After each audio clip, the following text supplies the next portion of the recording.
Raríssimas, raríssimos e raríssimes, bom dia. René de Paula Júnior falando aqui no Radinho de Pilha, 29 de julho de 2022. Tudo bem se a gente fizer o episódio de hoje sem aquele nosso querido BenTV ao fundo? Vamos lá, eu começo esse episódio com uma alegria um pouco maldosa, né? Quem sabe se essa descoberta tivesse sido divulgada antes, ela poderia ter conduzido o comportamento de uma certa classe de eleitores, de uma certa camada da população numa direção um pouquinho menos cretina. Eu já explico. Saíram algumas notícias extremamente interessantes sugerindo que um dos efeitos da Covid longa, que a Covid longa vai ser um problema de saúde pública que a gente não está prestando muita atenção. Muita gente que pegou Covid e se recuperou acaba tendo sintomas que se prolongam, sintomas bem misteriosos, inclusive, que se prolongam por um bom tempo. Mas é época de eleição e está todo mundo cansado dessa história e ninguém mais quer saber desse negócio. Mas eu acho que tocamos aqui um ponto nevrálgico, ou digamos assim, quase que um ponto erógeno dessa questão, porque tudo indica que um dos problemas possíveis a afligir quem teve Covid é a queda de cabelos, é a calvície. Como se não bastasse esse efeito, um dos efeitos possíveis são problemas de ereção e de ejaculação. Ou seja, aqueles bolsonaristas machões que achavam que vacina era uma coisa pouco viril, agora eles vão ter que provavelmente fazer fila ali nas nossas Forças Armadas, que são especialistas em comprar Viagra por preço superfaturado. A gente já comentou aqui dessa conta de dezenas de milhões de reais. Agora, para a calvície, eu não sei qual vai ser aí a estratégia. Eu estou brincando, mas realmente, eu confesso que eu não vou para o céu, isso se chama Schadenfreude em alemão, quando você se alegra com a desgraça alheia.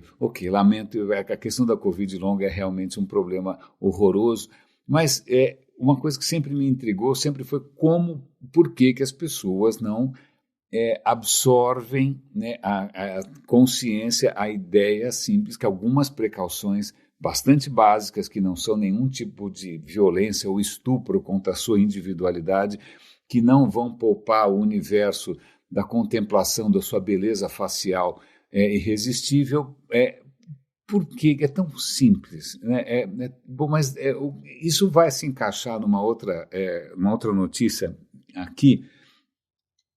Vocês já ouviram falar em algum momento de uma coisa chamada nudge? Nudge parece alguma coisa que você pede na sobremesa. Não, isso é fudge. Mas nudge é quando você dá um leve toquezinho, um leve empurrãozinho.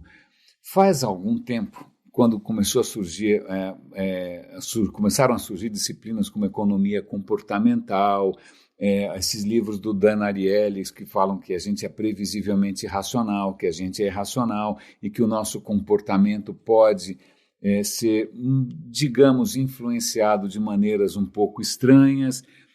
Acho que surgiu um livro, agora eu esqueci o nome do cara, se eu não me engano, o livro do cara chama Nudge, que deu não só origem a praticamente uma disciplina, vamos chamar assim, mas também uma linha de atuação profissional. Eu já conheci gente que trabalha mais ou menos nessa linha, que é chamada de uma maneira poética de arquitetura da escolha. O que quer dizer arquitetura da escolha? Em português, claro, quer dizer manipulação.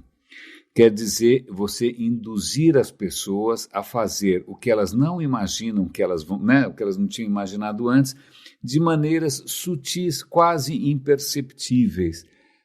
Isso sempre me provocou uma reação gastrovisceral hepática, para não dizer que eu fico de cabelo em pé, porque, pera um instante só, nós somos manipuláveis, sim, isso é fato. Sim, nós temos vulnerabilidades na percepção, na cognição, na emoção, no desejo. Sim, a questão isto posto, o que você faz com essa informação? E aí eu vou fazer aqui mais uma divulgação do Centro das Tecnologias Humanas, do Tristan Harris. Tristan Harris, talvez vocês tenham assistido no Netflix ao excelente documentário The Social Dilemma, né, o Dilema Social. O Tristan Harris vem sendo um ativista bastante vocal, bastante inspirador, pelo menos para mim. Agora, em termos de impacto, eu não tenho tanta certeza. Em favor de um uso mais, digamos, digno, mais decente, mais correto, mais ético da tecnologia. E uma das coisas que ele tem deixado claro nas últimas falas, e eu já estou incorporando isso nas minhas palestras, é que você não deveria explorar as vulnerabilidades alheias, sobretudo porque isso já chegou num patamar em que as pessoas não conseguem mais resistir. Então, se eu não consigo largar meu telefone, e é verdade, eu estou percebendo que 1 minuto e meio depois eu pego o telefone de novo, e é incontrolável, quer dizer, a gente já está num patamar em que as nossas vulnerabilidades estão sendo exploradas de uma maneira irresistível. Eu, pessoalmente, acho que o Tristan Harris também pensa assim, também sente assim, isto não se faz, né? Vamos partir do princípio. Tudo bem que a ideia de que nós sejamos sujeitos conscientes e racionais e lúcidos, donos do próprio destino, capitão do meu destino, ou seja, o que for, isso, digamos, é uma licença poética, né? Isso não é exatamente assim, a gente tem limitações, mas a questão veja bem, é correto, é aceitável, é justificável você explorar uma fragilidade humana, mesmo que em nome de alguma coisa pretensamente positiva? Eu acho isso muito complicado. E vale lembrar aqui, eu vou dar de novo o link para um vídeo que o Google adoraria que tivesse desaparecido da face da Terra e da nuvem também, que é o vídeo chamado, como é que ele chama? É alguma coisa com Ledger. Eu vou passar o link para vocês, por favor assistam. Esse vídeo teria sido apresentado num evento interno do Google e a história é mais ou menos o seguinte, né? O Google, e com seus aparelhos, Androids, etc. e tal, está coletando uma série de informações que podem ajudar o Google a entender como as pessoas funcionam, mas a questão é que, puxa, talvez estejam faltando algumas informações para entender a gente melhor e como é que a gente obtém essas informações. Então o vídeo, inclusive, fala do uso da inteligência artificial para tentar inventar um novo serviço ou um novo produto que seja capaz de extrair essas informações que o Google ainda não tem. E a ideia é construir esse serviço, esse produto de uma maneira tão atraente que a gente não consiga resistir. E a ideia é que, finalmente, com todas essas informações, o Google pode, finalmente, influenciar os rumos da sociedade. É mais ou menos isso. Mas, peraí, quem é o Google para querer influenciar alguma coisa? Bom, você tem duas hipóteses aqui, isso não está mencionado no vídeo. Ou o Google tem algum plano, né, bizarro, né, de se julgar praticamente Deus, ou então simplesmente ele está vendendo essa capacidade para os anunciantes, que na verdade isso não é só o Google que faz. Se você assistiu o Social Dilemma do Tristan Harris, você deve ter visto ali alguns especialistas dizendo justamente isso. O que o Facebook, o que o Google, o que seja lá quem for, a Apple vendem para os anunciantes é a capacidade de influenciar as suas decisões. Olha, você quer que o cara compre o que ele não precise? Então eu sei eu sei como falar com algumas pessoas que podem efetivamente ser manipuladas. Isso realmente, eu não acho isso defensável, mesmo que isso seja aparentemente bem intencionado, né? Então, eu estou contando essa história toda, eu estou um pouco indignado, eu vou dar um link aqui para uma reportagem do The Economist, dizendo que, apesar do grande entusiasmo, né, que acompanhou o surgimento dessa arquitetura da escolha, o que é um eufemismo, o que é imperdoável, os primeiros resultados pareciam gloriosos, né? A capacidade de pequenas intervenções causarem mudanças de comportamento. Pode ser uma intervenção do tipo assim, ao invés de proibir comida ruim numa escola, né? Ao invés de proibir que a cantina venda, sei lá o que, veneno, né? Não, vamos colocar frutas à disposição, porque quem sabe se a fruta tiver à disposição, uma fruta linda, isso vai alterar o comportamento das pessoas. Ou então vamos, parece bem intencionado, né? Será que funciona? Ou então vamos oferecer prêmios de loteria para quem se vacinar. Poxa, será que isso vai motivar as pessoas? Então tem uma série de cases que são apresentados como resultados retumbantes em que você conseguiu alterar ali o comportamento das pessoas, dando nudging, né? Dando pequenos toques, conduzindo a pessoa de uma maneira bastante sutil a um tipo de comportamento que ela nem percebeu que ela foi orientada, certo? Mais ou menos certo, porque além da questão ética, parece que os números estavam sendo, digamos, distorcidos. O que essa reportagem da Economist mostra é que se a gente usar um tratamento estatístico um pouco mais profissa, um pouco mais correto, esses números não resistem à análise e, tirando um ou outro caso excepcional, no grosso, ali na maioria mesmo, não faz diferença nenhuma. O que eu nem sei se é melhor ou pior, né? Por um lado, eu fico feliz que né, a tentativa de manipular as pessoas sem que elas percebam tenha falhado, ótimo, mesmo que a intenção seja boa, eu acho que isso, em princípio, não se faz. A segunda questão, que aí também é meio complicada, é que tem muita gente ganhando muito dinheiro com isso, seu emprego, né, sua plataforma, seu serviço, seus dados, etc. e tal, estão aí sendo, digamos que, hipervalorizados, né, e cobrados proporcionalmente.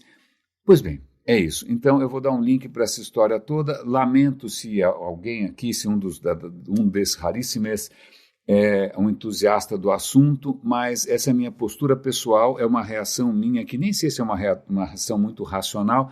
Eu não gosto de me sentir manipulado, eu não gosto de sentir que alguém está mexendo com as minhas emoções sem que eu consiga ter controle. Isso sou eu, né? É lógico que a gente tem que, quando a gente faz a gente planeja um edifício, planeja uma cidade, a gente planeja ou faz uma constituição de uma maneira ou de outra, a gente está tentando propiciar alguns comportamentos e também tentando desestimular outros, mas, cara, manipular, para mim, é um no-go. Então, por essas e outras que eu recomendo, vou dar de novo pela 90ª vez, vale lembrar, todos os links que eu menciono estão no radinhodepilha.com, que é o site oficial do Radinho, todos os links estão lá. Estão no canal do Telegram, no canal do Radinho no Telegram, que é t.me/Radinho de Pilha.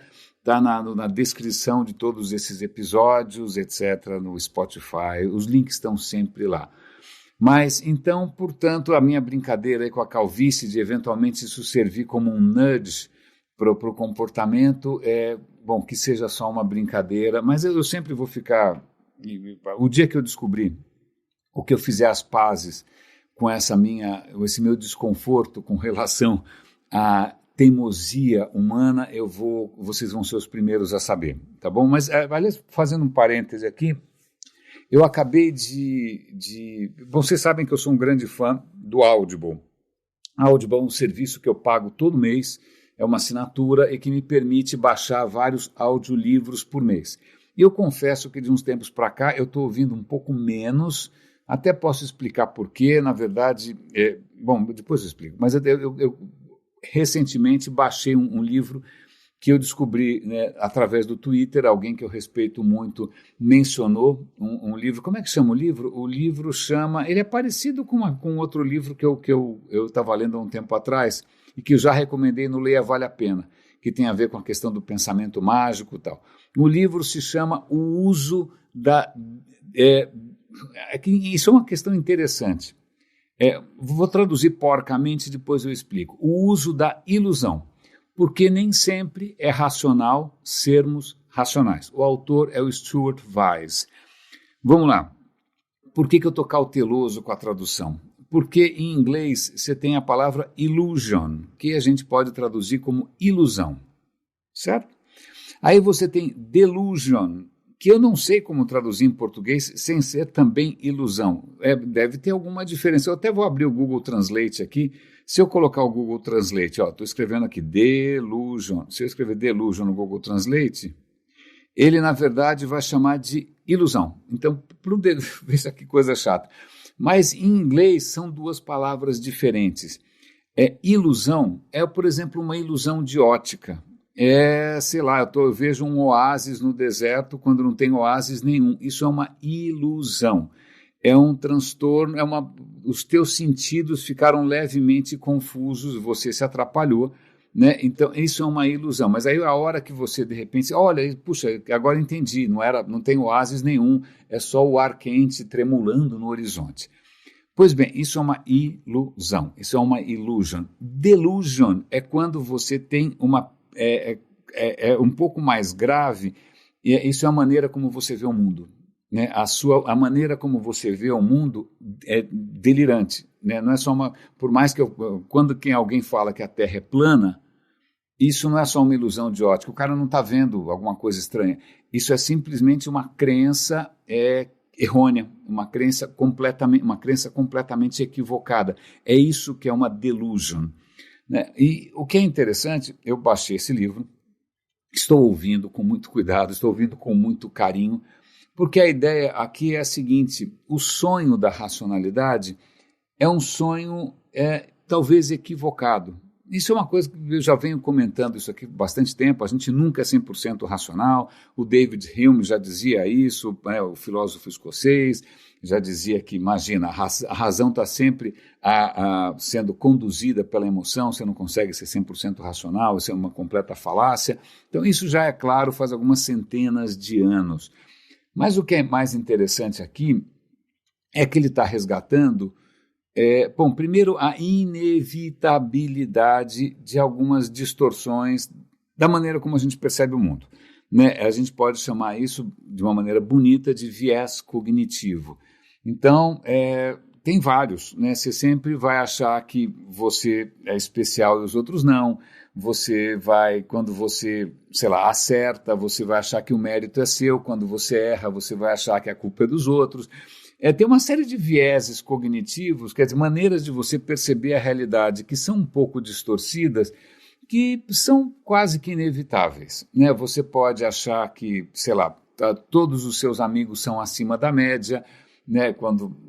Agora o outro grupo, na verdade, eles são todos uns tontos, são todos iguais, os seus amigos são todos indivíduos diferentes, únicos, singulares, encantadores. Agora a outra turma ali da outra esquina são todos uns idiotas absolutamente sem distinção. Tem uma série de vieses cognitivos, eu podia ficar falando isso daqui o dia inteiro, não é o interesse, mas a questão isso pode fazer sentido, sobretudo quando algumas dessas delusions, né, dessas ilusões, elas, de um ponto de vista prático, elas podem ser úteis. E aí ele coloca um ponto interessante que eu já tinha visto antes e que eu talvez já tenha mencionado aqui com vocês, que uma pessoa absolutamente realista, vamos supor que você construa uma inteligência artificial que seja perfeitamente racional e altamente realista, ela vai ser depressiva. Depressiva. Um indivíduo com depressão moderada é um indivíduo realista. Ele sabe que as coisas podem dar errado, ele sabe que ele vai morrer, ele sabe que... Isso é muito interessante, que se você fizer testes, olha, o que você acha que vai acontecer? Né? O que você acha que vai dar esse resultado? O que você acha que vai dar essa corrida? O que você acha que vai dar esse projeto? Né? Se você fizer essa pergunta para várias pessoas, os deprimidos vão acertar melhor, porque eles são mais realistas, eles acabam tendo ali uma visão menos cor-de-rosa, menos hiper-otimista do que os outros. A questão é quem quer ser um deprimido, né? Quem quer ser realista demais. Então o que ele coloca é que uma dessas delusions, desses nossos delírios, é, por exemplo, a gente achar que a gente é mais capaz do que a gente é, né? Ou que a gente vai dar conta das coisas, ou achar que as coisas vão dar certo no final, né? É o otimismo e a hiperconfiança. Isso que você poderia encarar como uma falha cognitiva, uma falha de caráter, que o Spock no Star Trek achar que esses humanos não têm jeito, isso, na verdade, tem um papel interessante, um papel que, bom, primeiro, se existe até hoje, se a gente está aqui, então quer dizer que alguma função tem, certo? Se fosse alguma coisa completamente suicidária, nefasta, deletéria, negativa, prejudicial, a espécie tinha ido para o saco. Então, algo nos diz que a nossa hiperconfiança, o nosso otimismo, a nossa esperança, elas têm algum papel, mesmo que do ponto de vista concreto elas não façam sentido, elas sejam uma distorção.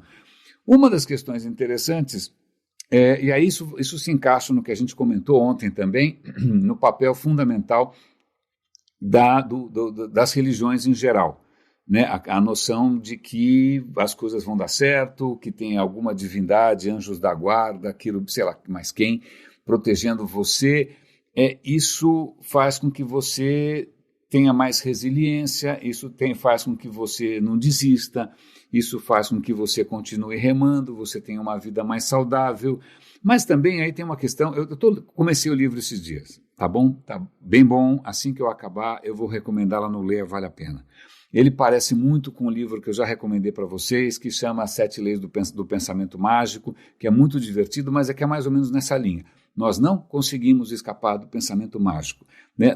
A nossa relação com a realidade é completamente delirante sempre, e isso não é tão ruim, porque a gente acaba, às vezes, apostando em coisas que, em princípio, não são muito prováveis, mas, puxa, quem sabe dá certo, e às vezes dá, inclusive porque agora sou eu falando,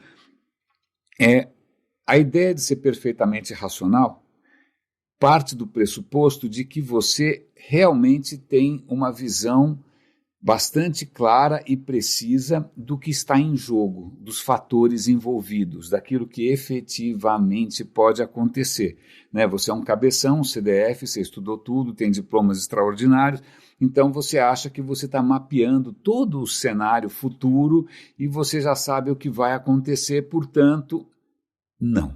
Né? Veja bem, o Edu Lyra saiu literalmente do nada. A Simone Tebet, que vai ter o meu voto, tô careca desses homens brancos velhos, dessas múmias, um é trabalhista, o outro é socialista, o outro é medievalista, sei lá o que, Deus me livre.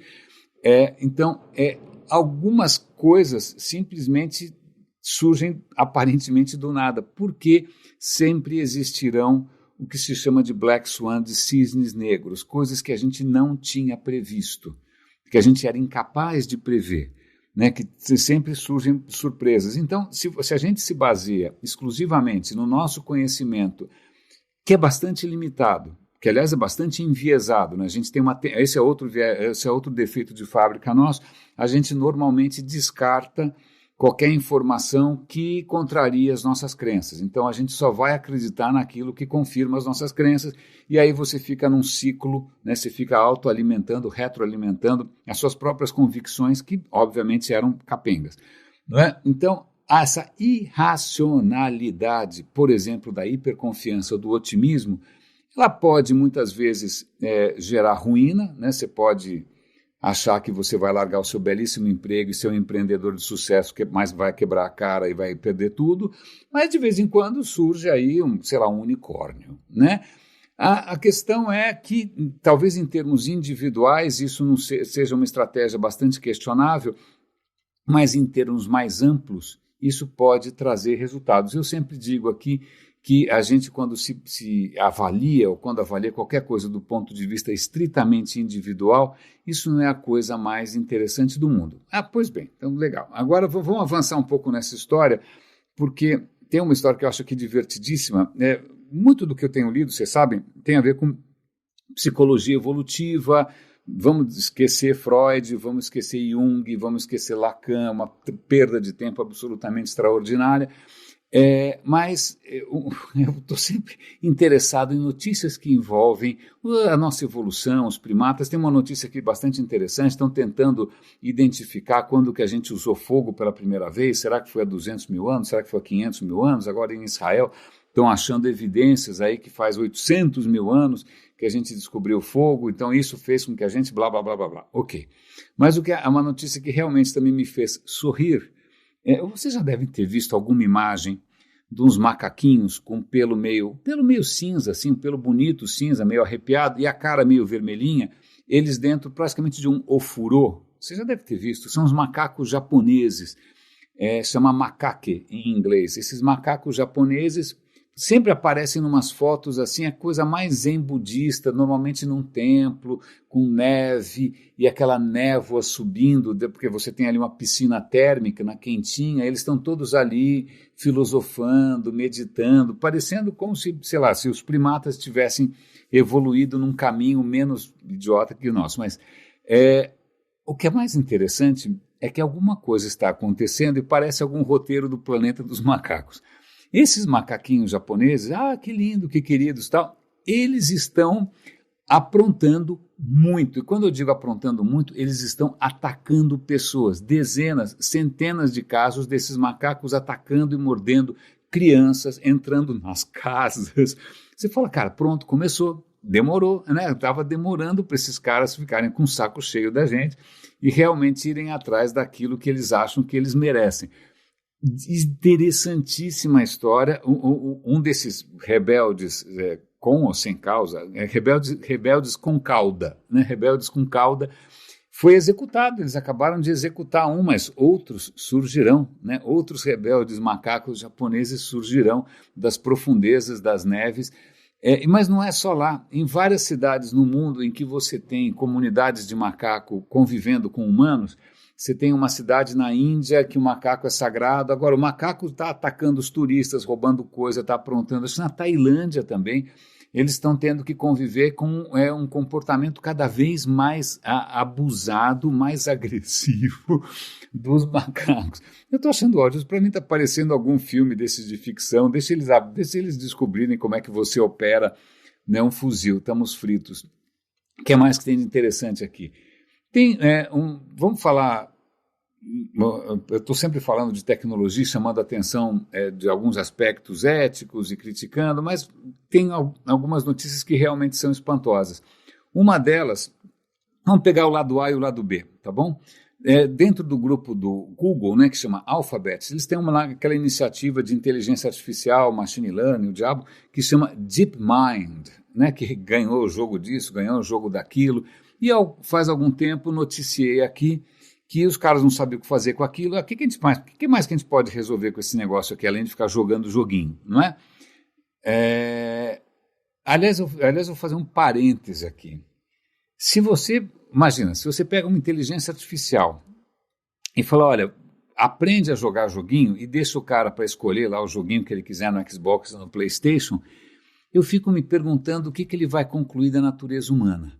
Né? Primeiro porque a gente tem uma estranha fixação, eu não sei porquê, desenvolvedores de games têm uma estranha fixação por homens monstruosamente musculosos, né? Monstruosamente musculosos. Estão todos uns colossos gigantes, assustadores, com dentes e com presas. Eu acho que uma terapia ia bem. Eu não sei porque essa fixação nessas criaturas simplesmente quase demoníacas.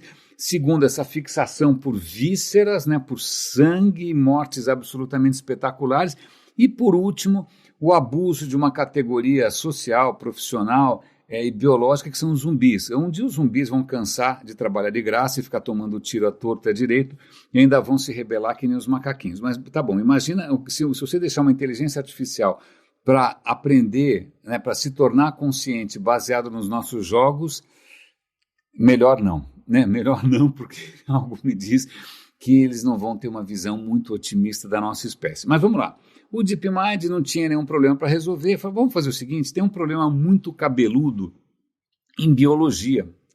Biologia, porque você tem, vamos supor, química. Né? Química, legal, a estrutura. Aliás, vamos falar depois de cafeína, isso é muito legal. Química, como é que né, o que reage com o que, você pega ácido isso, o sal aquilo, óxido tal, bacana. Você tem as fórmulas, está tudo bem. Agora, a vida é um pouco mais complicada do que só química, ou a química que a gente aprendeu na escola, porque quando você pega uma proteína, que é uma molécula gigante, é um monte de átomo, é um Deus nos acuda, não é só uma questão de descobrir a fórmula a gente já sabe. O problema é que essa proteína ela é tridimensional. Como é que você encaixa e arranja esses átomos? Não tem uma maneira só. Imagina ter um negócio com dezenas, centenas de átomos. Como é que você vira para cá, vira para lá, vira... Então tem muitas variações possíveis, tem muitas alternativas. Então, para descobrir como que as proteínas são em 3D, você tem que usar raio-x, cristalografia. Aliás, foi raio-x e cristalografia que descobriram que o nosso DNA tem aquela forma de hélice. Está vendo? É uma forma espacial, não é? Pois bem, isso é muito difícil de você identificar, mais difícil ainda de você prever. E eu já tinha contado há algum tempo que o DeepMind falou o seguinte, eu vou criar aqui um robô, uma inteligência artificial, seja o que for, que vai ser capaz de adivinhar como é que é a forma tridimensional de uma proteína. Conseguiu, com um sucesso absolutamente extraordinário, e aí eles fizeram isso para 1 milhão de proteínas diferentes, que são praticamente todas as proteínas no nosso corpo. Tá aí, de graça. Que beleza, tal, né? Agora pronto, a gente economizou um tempão para vocês. Então, essa notícia já era legal, não sei se vocês se lembram, mas agora a coisa ganhou mais escala, porque eles fizeram isso para 200 milhões de proteínas diferentes. Praticamente todas as proteínas conhecidas na natureza. Eles conseguiram usar inteligência artificial. Imagina, isso facilita imensamente novos tratamentos, isso facilita imensamente novas curas, novos medicamentos, o entendimento de processos biológicos. 200 milhões de proteínas estão ali para você ver como que elas são dobradas. É como se fosse um origami. Isso é muito legal. Bom, até a gente, daqui a pouco, quem sabe daqui a uma semana, a gente vai descobrir que tem alguém abusando disso.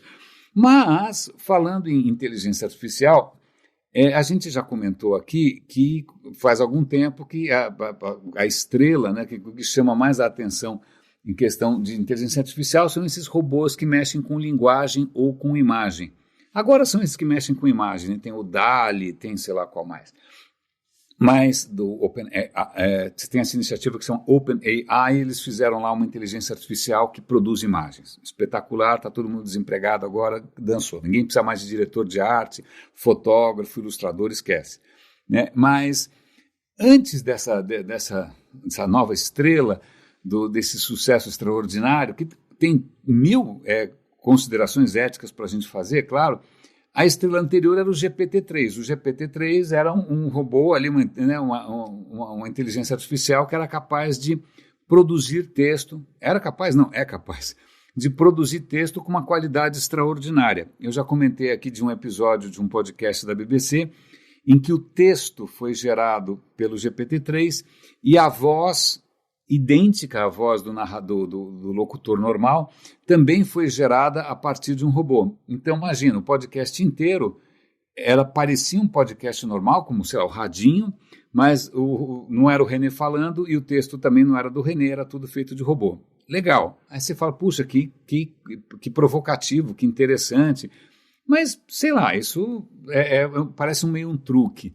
Mas agora alguns filósofos resolveram fazer o seguinte experimento. Eles pegaram um filósofo que eu não conhecia, e eu confesso que eu não conhecia, acho que é Daniel Dennett, não conheço, assumo minha ignorância. O cara está vivo, ele existe. E o que eles fizeram? Eles pegaram o GPT-3 e falaram, olha, está aqui vários textos do Daniel, tá bom? Vê aí como é que o Daniel escreve, vê qual é o estilo dele, legal? Legal. Agora vamos fazer algumas perguntas para você, robô, e você vai responder como se fosse o Daniel Dennett, tá bom? Então, veja só, agora a coisa começa a ficar bizarra. Eles pegaram as mesmas perguntas, mandaram para o próprio Daniel e avisaram, olha, a gente vai perguntar para um robô que foi treinado em cima dos seus textos, tá? E quando ele vai responder como se fosse você. E aí a gente vai pegar essas respostas, se você concordar, a gente vai pegar essas respostas e vai usar num teste. A gente quer ver se as pessoas conseguem distinguir o que é um texto original seu e o que é uma resposta dada por um robô fingindo ser você. O cara topou. Isso foi feito e o resultado é assustador. Né? Se você mostra para pessoas que não são especialistas em filosofia, a resposta, 5 respostas. Só uma resposta ali foi feita pelo próprio filósofo. As outras 4 são feitas pelo robô. Se você pede para as pessoas identificarem, elas não vão conseguir, elas só vão conseguir em 20% das vezes. Ou seja, passa batido. Bom, é porque as pessoas não são experts, não são especialistas. Agora vamos chamar filósofos.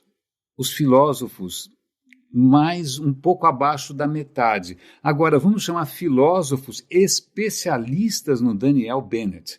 Tá, metade.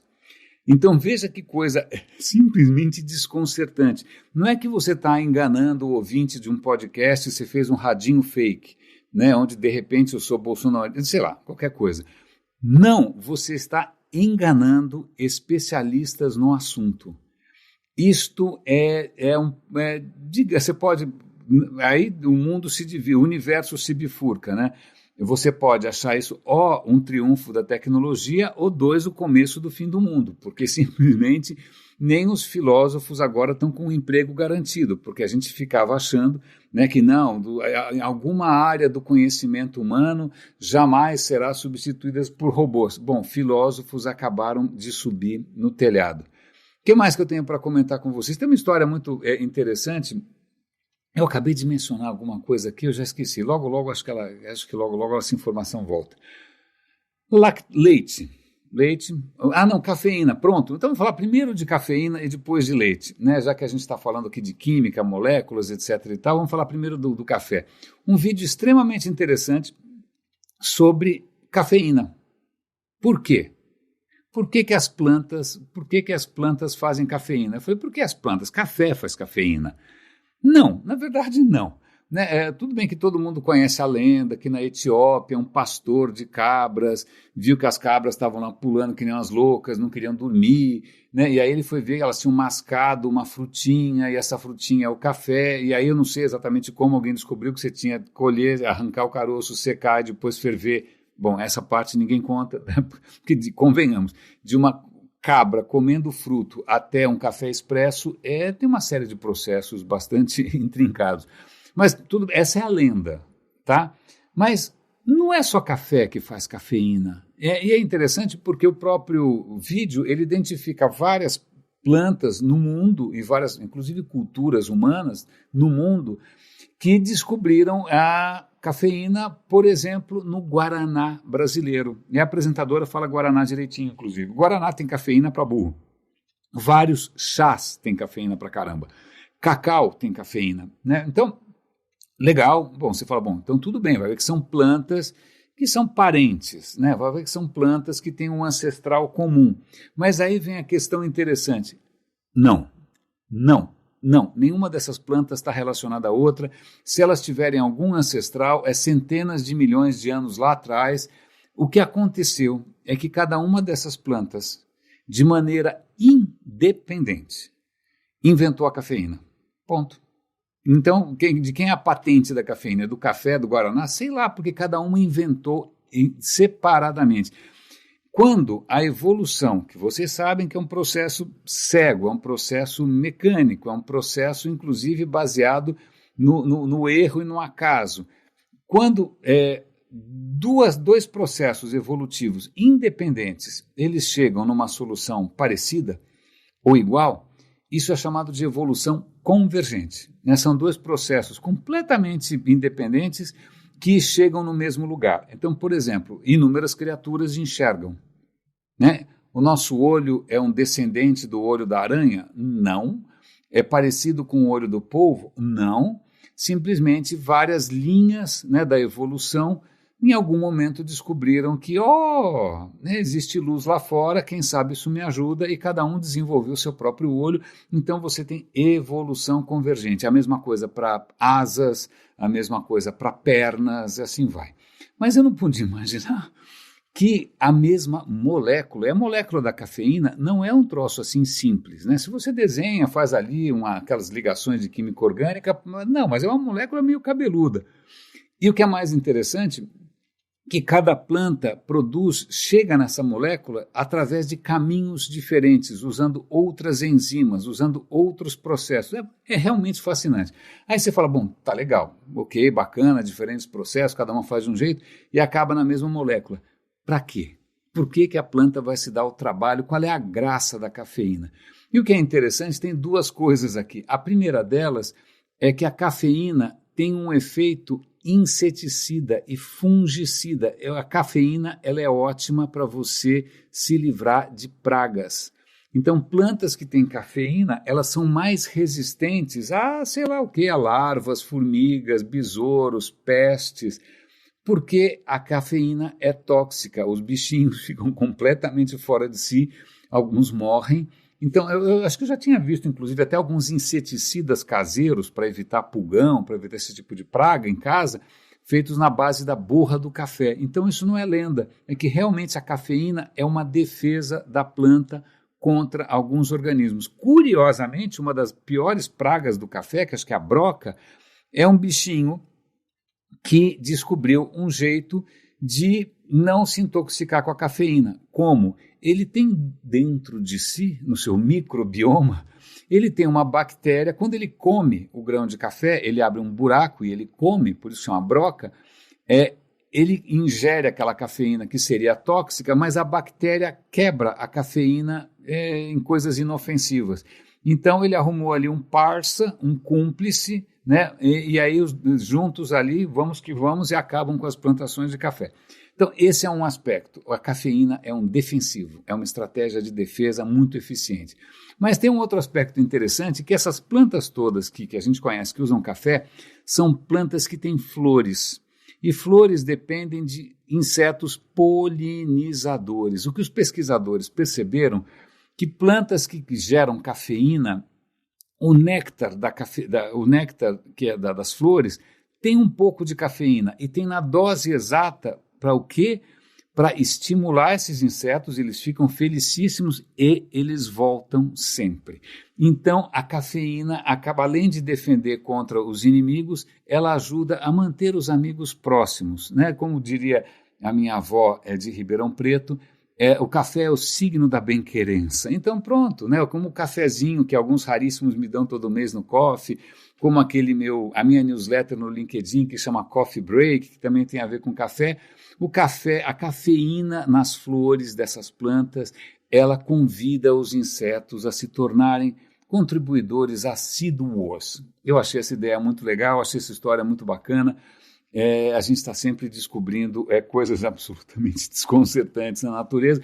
E agora vamos falar a gente falou do café, vamos falar de leite. Eu convivi recentemente com alguém que era intolerante a leite e é uma vida muito difícil, porque se o cara, eu acho que ele não produz uma enzima chamada lactase, se o cara comer leite ou queijo, ele imediatamente tem um piriri. Ele tinha que andar com umas pílulas de lactase no bolso para realmente tentar evitar qualquer risco maior.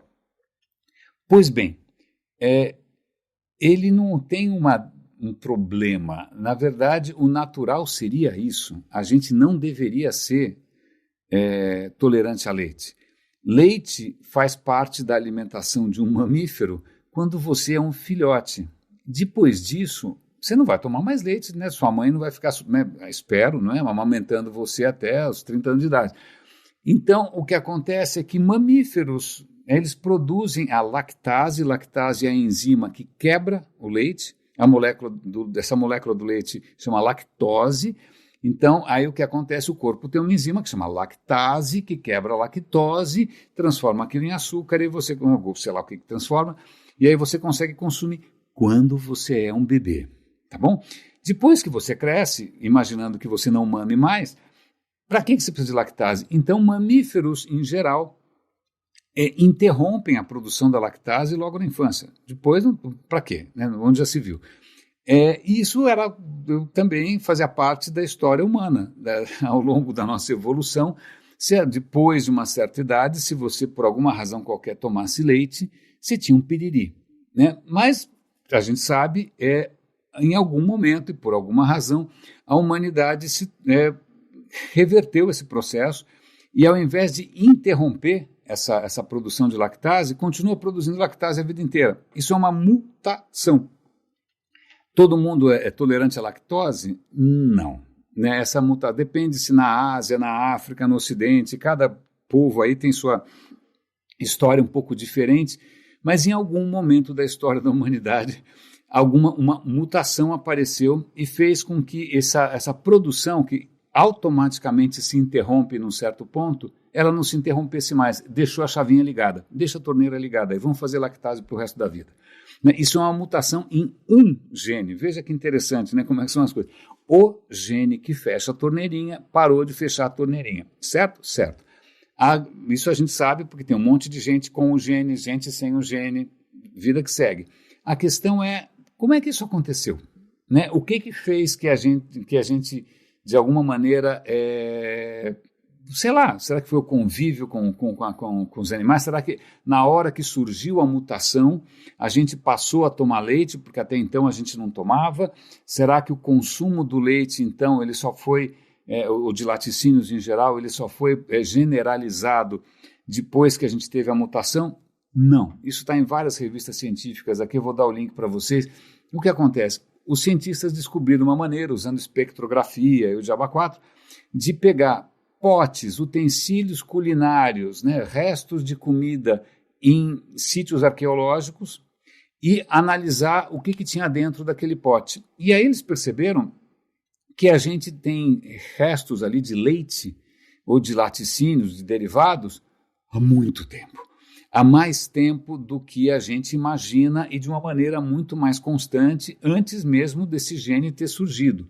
Você fala, pera um instante só, então as pessoas estavam consumindo leite e tendo dor de barriga? Não faz sentido. Sim, elas estavam tomando eventualmente leite e eventualmente tendo dor de barriga. E aí vem uma questão que é interessante, que é a seguinte, tá legal, surge uma mutação, que é a mutação que faz com que você processe o leite. Né, normalmente uma mutação ela te dá uma tremenda vantagem, ainda mais se for caso de vida ou morte, mas em circunstâncias normais, um piririzinho não era um caso de vida ou morte. Né, gases, né, tudo bem, você pode perder, sei lá, você não vai ser o cara mais popular do mundo, né, você vai ter que sair um pouco para lá, tal, não pode soltar pum no elevador, mas, de novo, não era letal. Né, se você tomasse, então, o que os caras estão vendo, usando a tecnologia de ponta, ciência de ponta, é que a gente consumia o leite há muito tempo, mesmo que gerasse algum desconforto. Talvez a gente consumisse em quantidades pequenas, talvez a gente tivesse alguma outra maneira de contornar isso, mas a gente já consumia isso. Então, peraí, então, se não era tão grave assim, por que surge por que essa mutação faz tanto sucesso? E aí vem a tese. Se você está em momentos normais, onde a comida é abundante, e você tem um piririzinho, vida que segue, está tudo bem. Agora, em momentos de fome, onde as pessoas estão com a saúde debilitada, onde as pessoas estão com maior chance de ficar doentes, elas estão num ambiente que é insalubre, se você tiver um piririzinho, já era. Então, veja, é nesse momento, em momentos de fome, em momentos de doença, que esse gene passou a fazer diferença.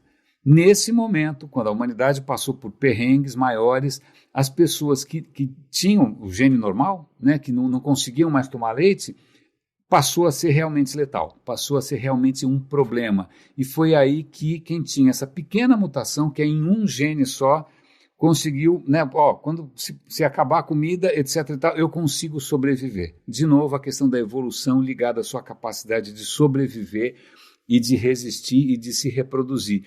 Então, essa capacidade de você processar leite, na verdade, ela só fez uma diferença grande em momentos mais dramáticos da história humana. Eu achei essa história muito, muito, muito legal. O que mais que tem aqui para comentar com vocês? Tem uma notícia que eu acho... vamos lá, vou comentar essa história. Está pipocando em todos os lugares por aí, um projeto do governo da Arábia Saudita que chama The Line, a linha. A ideia deles é o seguinte, é construir na verdade, nem sei como é que eu descrevo isso. Imagina que você faça um prédio, na verdade 2 prédios, vamos pegar um prédio só, você faz um prédio de 500 metros de altura, Pensa quantos andares tem 500 metros, divide por 3, né? 150 andares, você faz um prédio alto, mas que ao invés de ser, sei lá, uma coluna, um pilar, ele é praticamente uma parede. Você faz um prédio em forma de parede com 500 metros de altura e você estende esse prédio por 150 quilômetros, na verdade 170 quilômetros. Você fez um prédio que é um paredão, tá bom?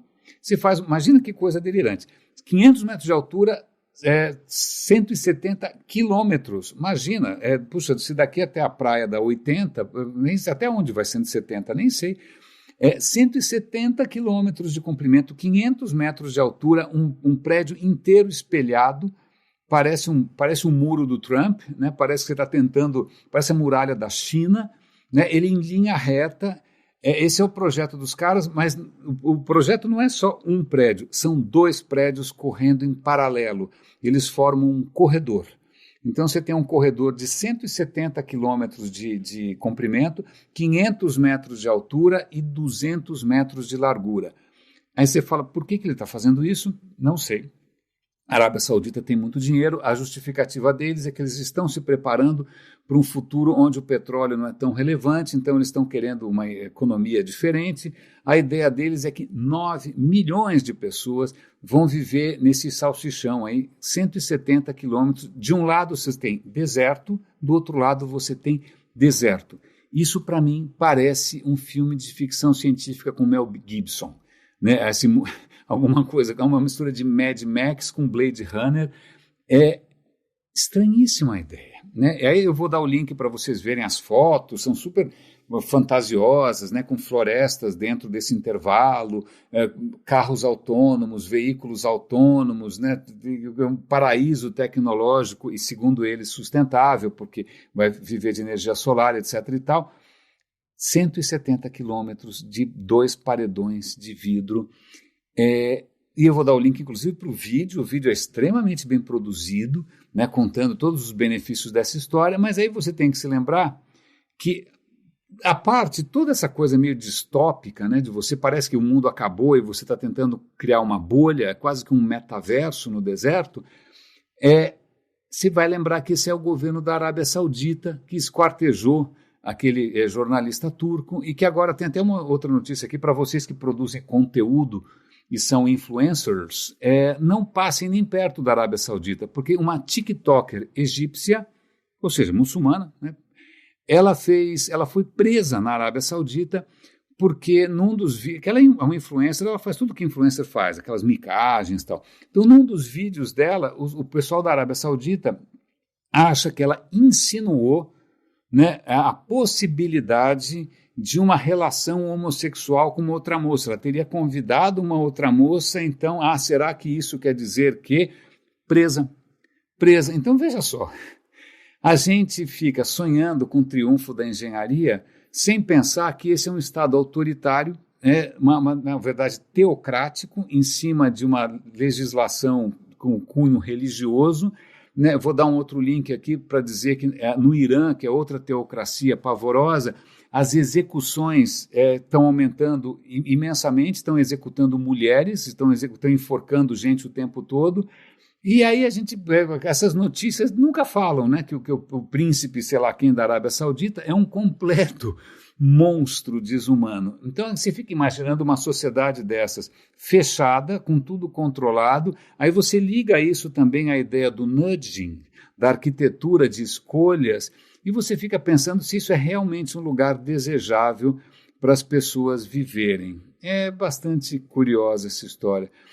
Falando em tiranos em geral, recentemente vazou, acho que o Mark Zuckerberg fez uma reunião com seus funcionários e vazou um áudio dele lá criticando a Apple. Né? Alguém gravou e soltou isso. Aliás, eu me lembro do tempo que eu trabalhava no Yahoo, aconteceu uma coisa parecida, na época não tinha smartphone legal, mas mesmo assim teve lá uma reunião que a gente chamava de all hands, né? Todo mundo junto para assistir lá o presidentão falando. Alguém simplesmente pegou um telefone normal, ligou para o jornalista e falou, fica escutando, e deixou o telefone aberto, e o jornalista acompanhou a reunião toda. Né? Mas veja só, agora Odebrecht, Lula, Bolsonaro não precisam mais se preocupar com gravações estranhas, né? porque um cara conseguiu inventar uma maneira de você, usando inteligência artificial, engenharia acústica, para quem for mais técnico, lê aqui, é uma matéria da New Science, uma maneira de você impedir que a sua voz seja gravada. E só a sua voz. Se tiver um monte de gente falando, é perfeitamente capaz de você isolar a sua voz. Essa tecnologia permite que... O que ela faz? Ela emite sons inaudíveis ao ouvido humano, mas que interferem, por razões técnicas, interferem na gravação daquela voz específica. Então, veja bem, o Mark Zuckerberg vai adorar. Todo mundo que tem receio, né, que as suas falas, de alguma maneira, vazem por aí. É lógico que essas considerações éticas não foram colocadas no artigo. O artigo só está, obviamente, babando o ovo para a questão da tecnologia e da ciência, etc. e tal. É bastante intrigante essa história. Agora, só para a gente encerrar com alguma história bonitinha, eu vou deixar o Diamante Cor-de-Rosa. Não é o filme do Roberto Carlos. O Diamante Cor-de-Rosa acho que eu vou deixar para a semana que vem. É uma história curiosa. Mas eu vou falar de sapinhos. Sapinhos. Acontece que tem uma variante do vírus da herpes, né? O vírus da herpes é um daqueles, como é que chama? Tem um nome isso, é endovírus, quando ele entra no nosso próprio DNA. Eu nunca lembro direito, acho que é. Alguém me corrija, por favor. Mas tem uma variedade do vírus da herpes que provoca sapinho. E ele é tão difundido que uma grande porcentagem da humanidade, aqui tem um número, já esqueci, o número é gigante, quase, sei lá quantas, metade das pessoas tem esse vírus dentro do seu... aqui, ó, o vírus atualmente infecta 3,7 bilhões de pessoas. Já está no nosso DNA, lamento, então algumas pessoas têm isso, aparece na boca quando a resistência cai e tal. O que eles estão percebendo é que isso é uma coisa recente. Isso provavelmente surgiu na Idade do Bronze, porque esse vírus teria origem provavelmente em populações da Eurásia, que ficavam lá no canto deles perfeitamente felizes, não é? Mas vocês sabem que a Idade do Bronze acabou, porque você teve uma série de mudanças climáticas, esses povos começaram a invadir as civilizações ali do Levante, Egito, Mesopotâmia, Grécia e tal. E aí, bom, a casa caiu, acabou a confusão toda. Mas eles trouxeram consigo esse maldito vírus, que é transmitido basicamente pelo beijo. Então, eles acham que essas civilizações trouxeram essa mania do beijo, e a mania do beijo, para cumprimentar, basicamente, trouxeram essa mania do beijo e dessa maneira disseminaram um vírus que hoje praticamente metade da humanidade tem. E é interessante porque se você analisa a história, você percebe que em Roma tem aí um decreto, né? O Tibérios tentou banir essa história dos oficiais ficarem se beijando para não espalhar a doença. Então, você vê, essa história de todo mundo se beijar para cumprimentar, que hoje é bastante disseminada, aparentemente deve ter começado essa moda há uns 5.000 anos, mais ou menos. E aí o beijo, que a gente imagina que é aparentemente sensacional, como sempre acaba sendo uma oportunidade sensacional para um vírus dominar todo mundo. Eu achei essa história bastante curiosa, eu não imaginava que a própria ideia de você beijar as pessoas fosse, sei lá, um aprendizado com outras culturas. Raríssimos, raríssimas, raríssimes, cuidem-se, por favor. Eu acabei de fazer mais um teste de Covid, um daqueles testes de PCR, etc. e tal, deu negativo, ufa. Né? Eu estou bastante assustado porque pessoas muito próximas e bastante cuidadosas estão pegando numa proporção. Eu acho que os números estão muito subnotificados porque tem muito teste caseiro, isso não aparece no sistema. Né? Então, cuidem-se, por favor. Monkeypox, essa varíola dos macacos em São Paulo está bombando. Cuidem-se, por favor. Um grande abraço. Muito obrigado pela audiência, muito obrigado pelo carinho, muito obrigado pela atenção, pelas dicas, pelos cafés no coffee.com. A esperança. E é uma esperança deliciosamente irracional. Um grande abraço e até segunda-feira.